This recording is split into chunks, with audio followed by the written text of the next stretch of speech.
जय भीम नवबुद्धाय घेऊया महत्त्वाच्या घडामोडींचा आढावा। 1 जुलै रोजी नागपुरातील दीक्षाभूमीवर घडलेल्या तोडफोड आणि जाळपोळीच्या घटनेनंतर आज भीमराव आंबेडकर यांनी दीक्षाभूमीची पाहणी केली। त्यावेळी ते उपस्थित जनसमुदायासमोर बोलत होते। दीक्षाभूमीच्या व्यवस्थापन सांभाळणारी विद्यमान स्मारक समिती गद्दार असून त्यांना 1 मिनिटही समितीवर राहण्याचा अधिकार नाही। आंबेडकरी जनतेच्या न्यायालयाने त्यांची हकालपट्टी केली आहे। त्यामुळे दीक्षाभूमीचे व्यवस्थापन सांभाळणारी स्मारक समिती दीक्षाभूमीची मालक नसून आंबेडकरी जनता दीक्षाभूमीची खरी मालक असल्याचे भीमराव आंबेडकर म्हणाले।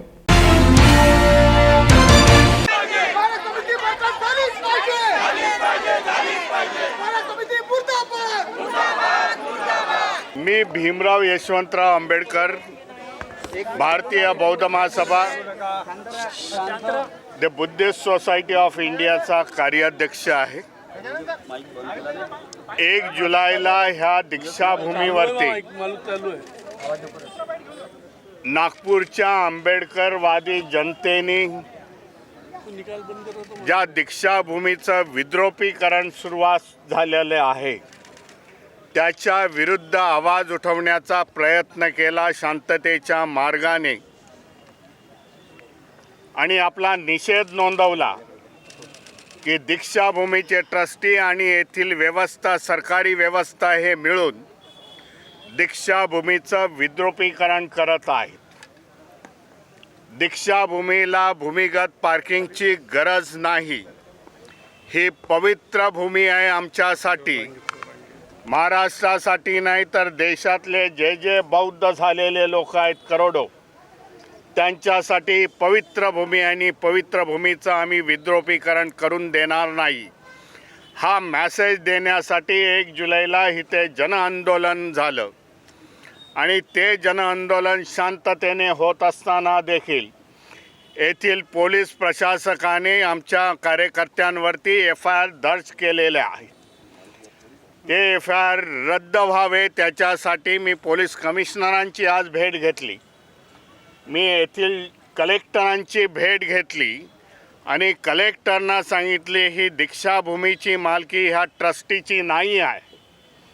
ट्रस्टी फक्त येथील स्मारक समिती हे येथील स्मारक बांधण्यासाठी आहे। 1960च्या दशकामध्ये रिपब्लिकन पार्टी आणि भारतीय बौद्ध महासभेच्या पदाधिकाऱ्यांनी नेत्यांनी त्यावेळच्या सरकारकडे जेव्हा महाराष्ट्राचे प्रथम मुख्यमंत्री होते यशवंतराव चव्हाण त्यांच्याकडे डिमांड ठेवली आणि 14 एकर जमीन ही भारतीय बौद्ध महासभेला मिळालेली आहे। आजही त्याचे डॉक्युमेंट्स माझ्याकडे अवेलेबल आहेत। कलेक्टरांना सांगितलं 4 दिवसामध्ये माझं निवेदन येईल की त्यावेळचे डॉक्युमेंट्स मी सबमिट करेन आणि दीक्षाभूमीची भूमी ही भारतीय बौद्ध महासभेला मिळावी। डॉक्टर बाबासाहेब आंबेडकरांची जीवनाची आखरी क्रांती जे धम्म क्रांतीने ते विल तयार झालं क्रांतीचं की ते धम्मचक्र आम्ही समजतो। त्या भूमीशी कोणी अशी छेडाछेडी करत असेल तर ही आंबेडकरी जनता मान्य करणार नाही, त्यांना सबक शिकवल्याशिवाय राहणार नाही। आज मी दीक्षाभूमीमध्ये जे काय खोदकाम झालेलं आहे त्याचं बघण्यासाठी आलेलो आहे। येथील जनतेला शांततेचा संदेश देण्यासाठी आलेलो आहे की शांतपणे आपलं आंदोलन चालू राहील, कारण येणाऱ्या 12 ऑक्टोबर रोजी पुन्हा धम्मचक्र परिवर्तन दिन आहे आणि लाखोच्या संख्येने लोक इथे येतील। हा जो मेसेज गेलेला आहे दीक्षाभूमीचं विद्रोहीकरण करण्याचा त्याच्यामुळे येणाऱ्यांची संख्या काही लाखामध्ये पुन्हा वाढू इच्छिते। कलेक्टरांच्या समोर मी सांगितलं ह्या भूमिगत खड्ड्यामुळे जर एखादी आज जी 2 दिवसापूर्वी हथरस UPमध्ये जी घटना घडलेली आहे 121 जणांचे स्टॅम्प पॅडमुळे चेंगराचेंगरीमुळे जे निधन झालेलं आहे अशा प्रकारचा इन्सिडन्स इथे होऊ शकतो आणि त्याला तुम्ही प्रशासन म्हणून हे जबाबदार राहणार आहेत। म्हणून लवकर पावलं उचला, लवकरात लवकर हे खड्डे बुजून दीक्षाभूमी जशी होती तशी ठेवा। सौंदर्यीकरण व त्याचं सुशोभीकरण ह्या नंतरच्या गोष्टी आहेत। हा मी त्यांना मेसेज दिलेला आहे। माझ्या लेखी निवेदन देखील त्यांना आज मी दिलेलं आहे. मला एक सांगा, आत्ता ही जी कमिटी आहे स्मारक समितीची, त्याची बरखास्तकीची मागणी करता तुम्ही? मी जनतेच्या दरबारासमोर आणि जनतेच्या आवाज आणि जनतेने जी भावना माझ्यासमोर व्यक्त केली त्या जनतेच्या भावना आपल्याला सांगतो. ह्या दीक्षाभूमीची जी ट्रस्टी आहे ती बरखास्त करण्यात यावी. आम्ही मानत नाही. दीक्षाभूमी ही भारतीय बौद्ध महासभेचीच असेल हे आपल्याला सांगू इच्छितो.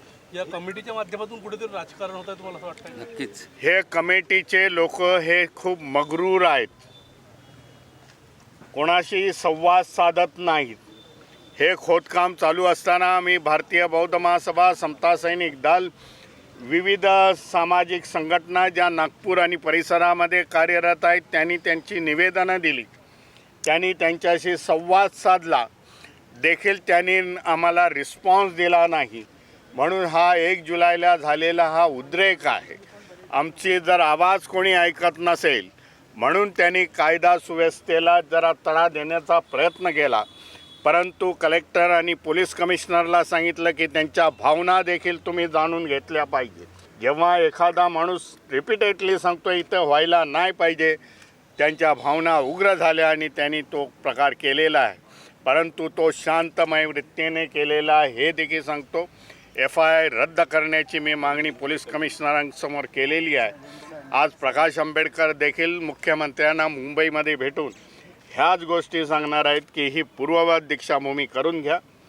FIR जे दर्ज झालेले आहेत आमच्या सुशिक्षित कार्यकर्त्यांवरती ते रद्द करा आणि शांततेमध्ये हा आपण तोडगा ह्याच्यातून काढू.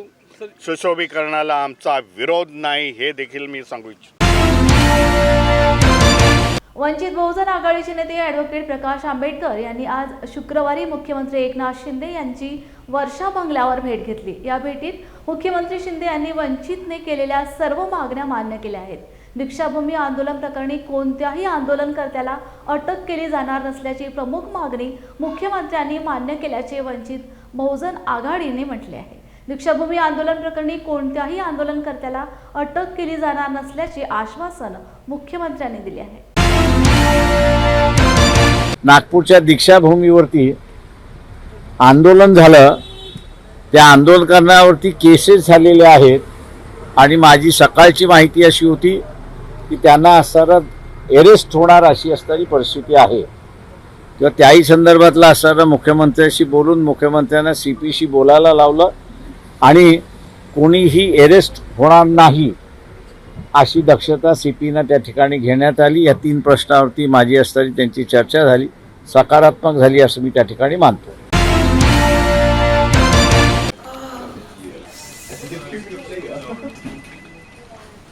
बॉस ने मीटिंग बुलाई. क्या यार, आदमी की तकलीफ को तो समझो. बाहर बाहर उठो बैठो. जनाब, तकलीफ उठने बैठने की नहीं, तकलीफ बवासीर की है. बवासीर, फिशर, भगंदर, पाइलोनियल साइंस का आयुर्वेद तथा आधुनिक लेजर से उपचार. अभ्युदय पाइल्स लेजर हॉस्पिटल, लोहार समाज भवन के पीछे, महापुष्प सोसाइटी, शताब्दी नगर चौक से मनीष नगर रोड, नागपुर. कॉल और विजिट करें www.pilesfistulacure.com. हुआ बहू? माँ, पाइल्स की बहुत तकलीफ हो रही है. तो तुम गुदरोग सर्जन के पास क्यों नहीं गई? देखो, जैसे हार्ट के लिए हार्ट स्पेशलिस्ट, ब्रेन के लिए ब्रेन स्पेशलिस्ट, तो पाइल्स के लिए पाइल्स स्पेशलिस्ट क्यों नहीं? स्त्री हो या पुरुष, टॉयलेट में तकलीफ केवल पाइल्स ही नहीं, और भी कई प्रकार के गुदरोग तथा कैंसर भी हो सकता है. इसीलिए इसकी प्रत्यक्ष जांच जरूरी है.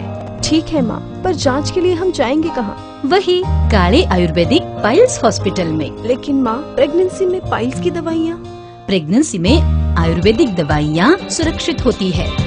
जनहित में जारी. काळे आयुर्वेदिक पाइल्स हॉस्पिटल, औषधि चिकित्सा तथा सर्जरी ट्रीटमेंट उपलब्ध. हमारा पता उमरेड रोड, दिघौरी बस स्टॉप के पास, नागपुर. अधिक जानकारी के लिए वेबसाइट पर जाएं kalepileshospital.com.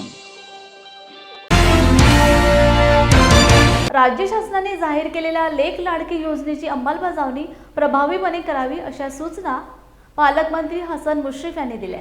कोल्हापूरचे पालकमंत्री हसन मुश्रीफ यांच्या अध्यक्षतेखाली कोल्हापूर येथील जिल्हाधिकारी कार्यालयात बैठक संपन्न झाली. यावेळी जिल्हाधिकारी अमोल येडगे व अन्य अधिकारी उपस्थित होते. रक्षाबंधनाच्या पूर्वीच आपल्या लाडक्या बहिणीची भेट म्हणून सर्वांच्या खात्यावर पैसे जमा होतील, तसेच नागरिकांनी कोणत्याही आमिषाला बळी न पडता जिल्हा प्रशासनाला सहकार्य करावे असे आवाहन पालकमंत्री हसन मुश्रीफ यांनी केले आहे.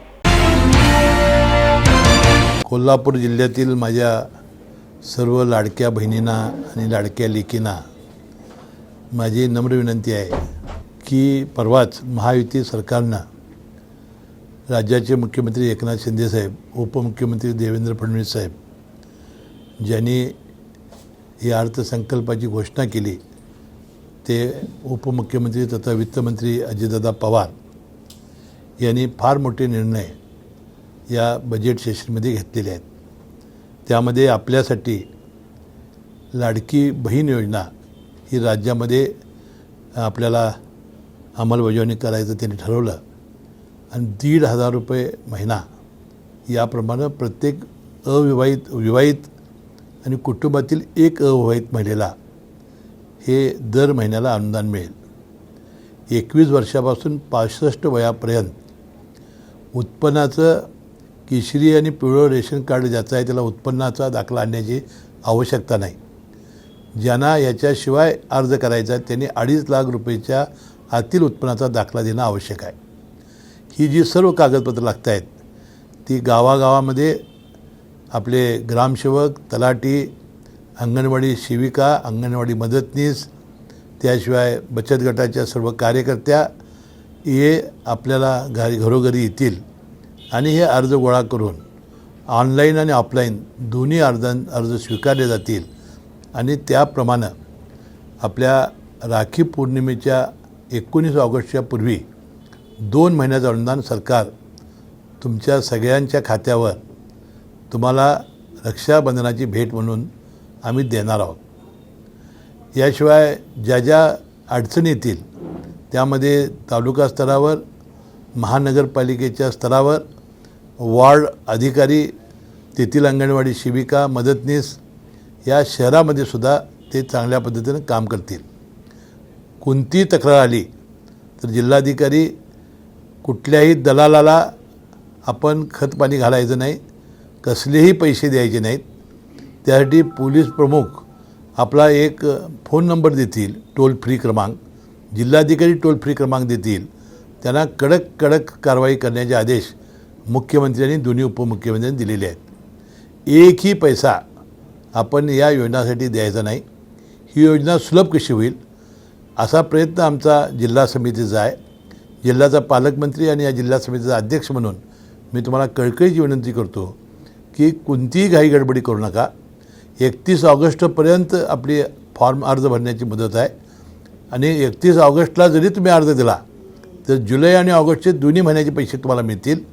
याची कोणतीही काळजी करू नका आणि विनासायास तुमच्या बँकेच्या खात्यावर पैसे कसे जमा करता येतील हे शासन अतिशय कटिबद्ध आहे आणि हे पैसे आपल्याला निश्चितपणाने चांगल्या पद्धतीने मिळतील याची खात्री मी देतो आणि आपण सर्वांनी आमच्या जिल्हा प्रशासनाला सहकार्य करावं अशी माझी नम्र आणि कळकळीची विनंती आहे. नमस्कार. राज्यातील शिक्षक, शिक्षकेतर कर्मचाऱ्यांचे विविध प्रलंबित प्रश्न, समस्यांच्या पूर्ततेसाठी मराठवाडा शिक्षक संघातर्फे छत्रपती शिवाजी महाराज पुतळा परिसरात गुरुवारी धरणे आंदोलन करण्यात आले. या आंदोलनात जिल्हाध्यक्ष यशवंत मकरंद, UR थोबाळ, BT सांगळे, सचिव निशांत ढाके, विक्रम कदम, राजू वाकळे, उपेंद्र दुधगावकर, लक्ष्मीकांत क्षीरसागर यांच्यासह शिक्षक, शिक्षकेतर कर्मचारी सहभागी झाले होते. आमच्या हक्काची नाही कुणाच्या बापाची, पेन्शन आमच्या हक्काची नाही कुणाच्या बापाची, शिक्षण क्षेत्रातलं खासगीकरण थांबलंच पाहिजे, थांबलंच पाहिजे, थांबलंच पाहिजे, शिक्षण क्षेत्रातलं खासगीकरण थांबलंच पाहिजे, थांबलंच पाहिजे, थांबलंच पाहिजे, गोरगरिबाच्या मुलांना शिक्षण मिळालंच पाहिजे, मिळालंच पाहिजे, मिळालंच पाहिजे. प्रलंबित 4% महागाई भत्ता वाढ देण्यात आली. मराठवाडा शिक्षक संघाच्या वतीनं आज परभणी जिल्हा मराठवाडा शिक्षक संघाची कार्यकारिणी आणि सर्व तालुक्यांचे पदाधिकारी यांच्या वतीनं शिक्षकांच्या मागण्यासाठी धरणे आंदोलन आयोजित करण्यात आलेले आहे. या धरणे आंदोलनामध्ये अनेक मागण्या आहेत, त्या परिपत्रकामध्ये किंवा मागण्याच्या पत्रकामध्ये दिलेल्या आहेत, परंतु त्यामध्ये आवर्जून उल्लेख करण्यासाठी काही ज्या मागण्या आहेत त्यामध्ये प्रामुख्यानं 2005च्या नंतरच्या शिक्षकांना जी जुनी पेन्शन योजना आहे ती जुनी पेन्शन योजना मिळालीच पाहिजे अशा प्रकारची आग्रहाची मागणी लावून धरलेली आहे. कारण नवीन अंशदायी पेन्शन योजना जी आहे ते शिक्षक आणि कर्मचारी यांच्यावर प्रचंड अशा प्रकारचा अन्याय करणारी ही मागणी आहे. आणि म्हणून कोणत्याही बाबतीमध्ये किंवा कोणत्याही समस्येमध्ये आपण सर्व शिक्षकांनी या मागणीसाठी एकत्रित येऊन प्रयत्न करणं अतिशय गरजेचं आहे. याच्यामध्ये दुसरी जी मागणी आहे ती दुसरी मागणी म्हणजे अनुदानाच्या संदर्भात आहे. सर्व शाळांना 100% अनुदान मिळालं पाहिजे. टप्प्याटप्प्यानं जे अनुदान देण्याचा प्रश्न आहे त्या प्रश्नाच्या बाबतीमध्ये अनेक त्रुटी त्याच्यामध्ये आहेत. अनेक संस्था अशा आहेत की ज्या संस्थांचं 50-50 वर्षाचं आयुष्य गेलेलं आहे परंतु ते अनुदानाच्या टप्प्यावर आलेले नाहीत किंवा एका टप्प्यानंतर नैसर्गिक पद्धतीने दुसऱ्या टप्पा आपोआप मिळणं ही जी आपल्याला अपेक्षित बाब आहे ती बाबसुद्धा पूर्ण होऊ शकली नाही. आणि म्हणून हा एक अतिशय जिव्हाळ्याचा महत्त्वाचा प्रश्न आहे. आपल्या मागण्या मान्य नाही झाले तर काय ॲक्शन? आणि या संदर्भामध्ये मराठवाडा शिक्षक संघटना प्रचंड प्रमाणात आंदोलन करत आहे. आणि आता आपण जसा प्रश्न उपस्थित केला की या जर मागण्या मान्य झाल्या नाही तर भविष्यामध्ये या आणि अशा अनेक जिव्हाळ्यांच्या प्रश्नावर मराठवाडा शिक्षक संघटना हे रान उठवल्याशिवाय राहणार नाही.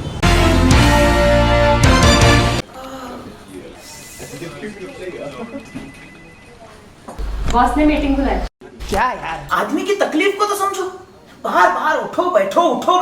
जनाब, तकलीफ उठने बैठने की नहीं, तकलीफ बवासीर की है. बवासीर, फिशर, भगंदर, पाइलोनियल साइंस का आयुर्वेद तथा आधुनिक लेजर से उपचार. अभ्युदय पाइल्स लेजर हॉस्पिटल, लोहार समाज भवन के पीछे, महापुष्प सोसाइटी, शताब्दी नगर चौक से मनीष नगर रोड, नागपुर. कॉल और विजिट करें www.pilesfistulacure.com. हुआ बहू? उमा, पाइल्स की बहुत तकलीफ हो रही है. तो तुम गुदरोग सर्जन के पास क्यों नहीं गई? देखो, जैसे हार्ट के लिए हार्ट स्पेशलिस्ट, ब्रेन के लिए ब्रेन स्पेशलिस्ट, तो पाइल्स के लिए पाइल्स स्पेशलिस्ट क्यों नहीं? स्त्री हो या पुरुष, टॉयलेट में तकलीफ केवल पाइल्स ही नहीं और भी कई प्रकार के गुदरोग तथा कैंसर भी हो सकता है. इसीलिए इसकी प्रत्यक्ष जांच जरूरी है. ठीक है माँ, पर जांच के लिए हम जाएंगे कहाँ? वही काले आयुर्वेदिक पाइल्स हॉस्पिटल में. लेकिन माँ, प्रेगनेंसी में पाइल्स की दवाइयाँ. प्रेगनेंसी में आयुर्वेदिक दवाइयाँ सुरक्षित होती है. जनहित में जारी. काळे आयुर्वेदिक पाइल्स हॉस्पिटल, औषधि चिकित्सा तथा सर्जरी ट्रीटमेंट उपलब्ध. हमारा पता उमरेड रोड, दिघौरी बस स्टॉप के पास, नागपुर. अधिक जानकारी के लिए वेबसाइट पर जाएं kalepailshospital.com.